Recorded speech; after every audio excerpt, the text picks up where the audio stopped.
Dan malam hari ini juga kita akan memperbincangkan konflik yang terjadi di Iran, konflik perang yang terjadi antara Iran, Amerika Serikat dan juga Israel. Apa sebenarnya dan berapa lama durasi perang yang akan berlangsung antara Iran, Amerika Serikat dan Israel? Untuk membahas hal ini, kita akan membahasnya dengan pakar hukum internasional Universitas Indonesia Hikmahanto Juwana, dan ada juga mantan Kepala Badan Intelijen Strategis BAIS TNI, Soleman Ponto, yang keduanya tersambung melalui sambungan virtual. Selamat malam Bapak-Bapak. Selamat malam, Mas Willy. Baik, saya ke Prof. Hik dulu. Prof. Hik, Amerika Serikat setidaknya melalui Presiden Amerika Serikat Donald Trump telah memberikan sinyal akan mengakhiri perang. Nah, apa ini artinya ada rasa takut di benak Amerika Serikat untuk terus maju mengingat Iran telah mengganti pemimpinnya dan mengaku siap berperang bahkan hingga 6 bulan ke depan? Ya, ini memang narasi ya, narasi dari pihak Amerika Serikat.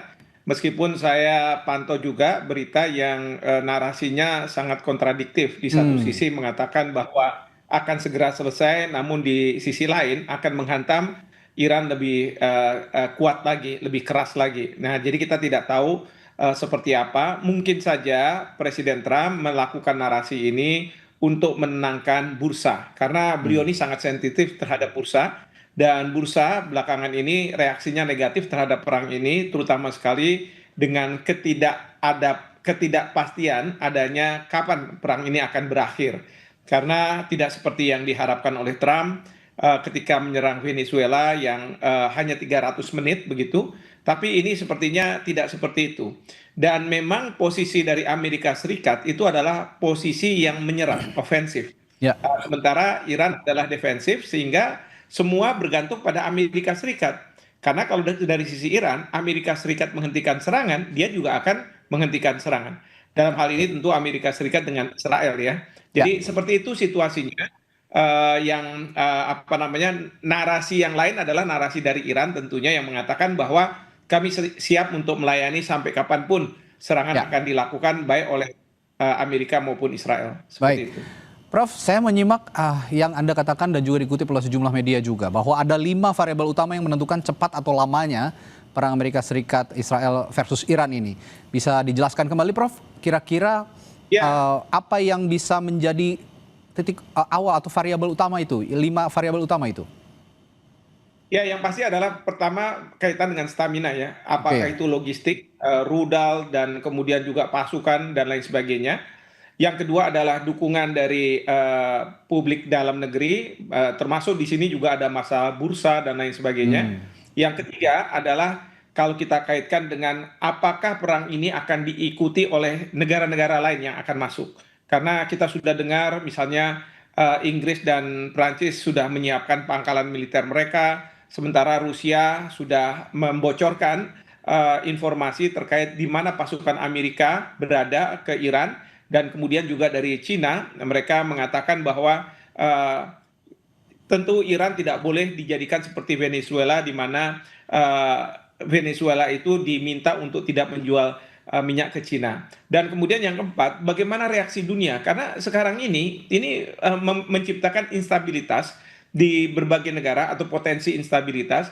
Karena demo-demo yang katakanlah mendukung salah satu pihak atau menentang pihak yang lain, itu bisa berakibat pada pecahnya dunia. Dan kemudian kadangkala warga negara dari Amerika datang misalnya ke suatu negara, kemarahan publik di dalam negeri negara tersebut terhadap Trump itu akan dilampiaskan ke warga negara mereka. Ini mendorong yang tadi, isu yang nomor 2. Dan yang terakhir adalah kalau ada peran dari mediator. Tapi mediator di sini biasanya diminta untuk menyelamatkan muka. Nah, ini yang saya juga harus ingatkan bahwa mungkin Trump ingin menyelesaikan perang ini dengan meminta presiden kita, Pak Prabowo, untuk menjadi mediator bersama Pakistan. Nah, ini harus hati-hati. Karena kalau misalnya memang presiden sudah menawarkan, tetapi jangan sampai Amerika Serikat memanfaatkan ya kebaikan dari Indonesia, Presiden Prabowo, untuk jadi mediator, padahal Iran tidak mau. Nah, ini yang harus hati-hati.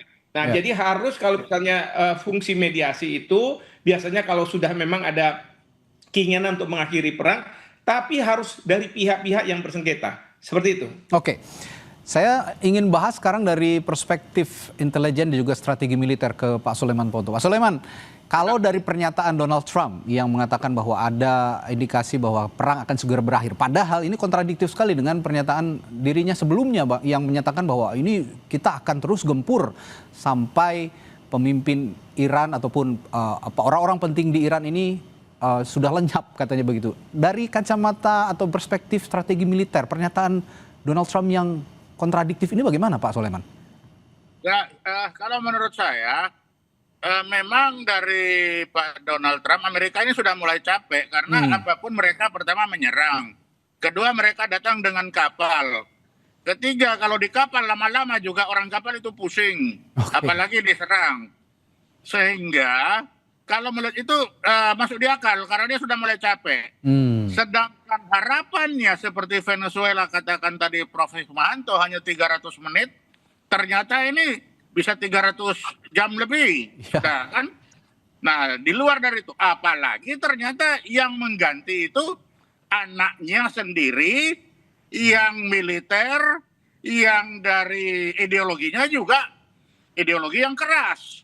Sehingga satu hanya bagi yang mengganti ini balas dendam. Nah, ini yang tidak diperkirakan sehingga ketika menemukan ini seperti menemui batu. Nah, sekarang beliau sudah mulai mencari bagaimana jalan keluar yang terbaik. Oke. Begitu. Ini kalau saya lihat mungkin ada faktor kelelahan seperti yang Anda katakan ya, Pak Sulaiman. Tapi apakah bisa dikatakan juga bahwa strategi perang Iran ini sudah sedikitnya berhasil untuk menguras tenaga Amerika Serikat dan Israel sejauh ini, Pak Sulaiman? Ya, masing-masing saling menguras. Kalau kita lihat juga Iran juga hancur-hancuran dari Israel begitu, Amerika apalagi orang kapal saya yakin sudah sangat capek itu. Itu pasti siaga satu mereka. Ya. Siaga satu itu tidak tidur 24 jam itu setengah-setengah itu. Oke. Nah, sedangkan Iran walaupun diserang begitu masih bisa tidur, masih keluarga ada, moral tinggi. Sedangkan bagi orang kapal itu moralnya sudah rendah. Oke. Ya. Gitu. Ya, saya kembali ke Prof. Prof, kalau dari 5 faktor yang Anda ungkapkan tadi, salah satunya Anda mengatakan soal ekonomi juga ya, terutama kita melihat dari sektor energi, harga minyak dunia. Banyak dorongan dari negara lain khususnya yang mengeluhkan harga minyak dunia. Kalau menurut Anda apakah ini jadi salah satu dorongan untuk menghentikan perang nantinya atau bagaimana? Termasuk nanti keterlibatan Tiongkok dan Rusia. Tapi saya ke Pak Prof. Hikmahanto. Prof, tadi saya menyinggung soal 5 faktor yang bisa menjadi penyebab ya lama tidaknya perang ini berlangsung. Salah satunya soal ekonomi, terutama harga minyak dunia. Nah, kira-kira apakah ini akan jadi salah satu dorongan untuk menghentikan perang kalau memang ada negosiasi soal harga minyak dunia, terutama saya yang paling menonjol saya melihat Tiongkok dan Rusia ini, Prof. Ya, sebelum saya menjawab itu, saya ingin mengomentari tadi Pak Menlu sudah mengapresiasi. Oke, silakan. Ya. Saya apresiasi juga apa yang dilakukan oleh Kementerian Luar Negeri dalam rangka perlindungan warga negara kita. Tapi saya mohon juga Pak Menlu untuk tidak melupakan warga negara kita yang mungkin ada di Israel dan minta untuk segera ke Yordania untuk kemudian bisa dievakuasi dari sana dan kemudian juga Lebanon karena ini wilayah-wilayah yang baik itu diserang oleh Israel maupun diserang oleh Iran begitu. Jadi warga negara kita harus diutamakan. Nah, terkait dengan pertanyaan tadi soal minyak, beberapa hari yang lalu Trump ditanya juga oleh wartawan bagaimana nih soal minyak karena Selat Hormuz ditutup oleh Iran. Trump mengatakan saya nggak care gitu, saya nggak perhatian terhadap masalah itu. Tapi kemarin ini beliau mengatakan bahwa ini menjadi concern mengenai masalah minyak ini. Dan dia ingin memaksa agar Selat Hormuz ini bisa dibuka, bahkan dia sudah memunculkan ide agar asuransi itu yang selama ini dipegang oleh perusahaan-perusahaan asuransi Inggris itu kan semakin mahal harganya untuk kapal tanker lewat situ. Itu sekarang katanya Trump itu akan dibuat asuransi yang wajar harganya sehingga bisa dimanfaatkan oleh kapal-kapal tanker. Artinya apa? Saya melihat Trump ini mengatakan bahwa ini penting. Dan itu juga disampaikan oleh signal yang diberikan oleh bursa bahwa minyak ini yang tadinya cuma $80 kalau saya tidak salah, melonjak langsung ke hampir 120 US dollar. Ini akan banyak berdampak ke perekonomian dunia dan kemudian berdampak kepada perekonomian dari banyak negara. Nah, oleh Oke. karena itu, Trump kelihatannya tidak bisa membiarkan masalah ini. Sementara dari sisi Iran, itu saya mendengar berita bahwa Iran justru memanfaatkan agar bagi kapal-kapal dari negara yang benderanya akan keluar masuk itu diperbolehkan sepanjang mereka mau mengusir duta besar Amerika Serikat atau Israel di negaranya. Ya. Jadi ini sudah ada syarat seperti itu. Daya gitu tawar ya. yang sangat kuat begitu ya, Prof? Iya, Ya.